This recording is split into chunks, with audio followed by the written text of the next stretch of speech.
নদিয়ার মোহনপুরে Indian Institute of Sciences Education and Research কলকাতার উদ্যোগে অনুষ্ঠিত হয় জাতীয় বিজ্ঞান দিবস।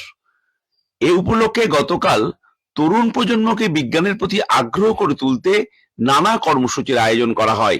হাতে কলমে পরীক্ষণ ও প্রাণবন্ত মতবিনিময়ের মাধ্যমে শিক্ষার্থীদের সামনে গবেষণার জগৎকে আরো ঘনিষ্ঠভাবে তুলে ধরা হয়।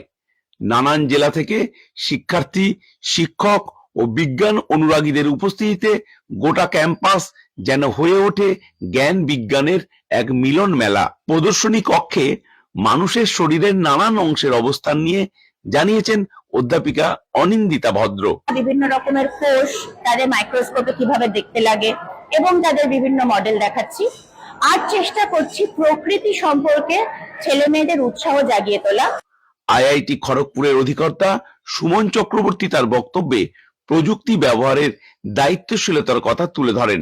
অন্যান্যদের মধ্যে বক্তব্য রাখেন স্বামী আত্মপ্রিয়ানন্দজি, পদ্মশ্রী নারায়ণ চক্রবর্তী প্রমুখ।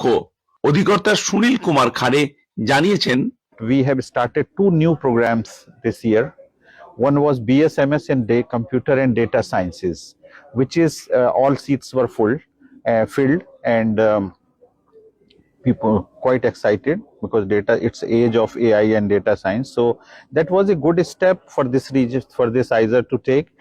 অনুপম মদক, আকাশবাণী সংবাদ, মোহনপুর, কল্যাণী, নদিয়া।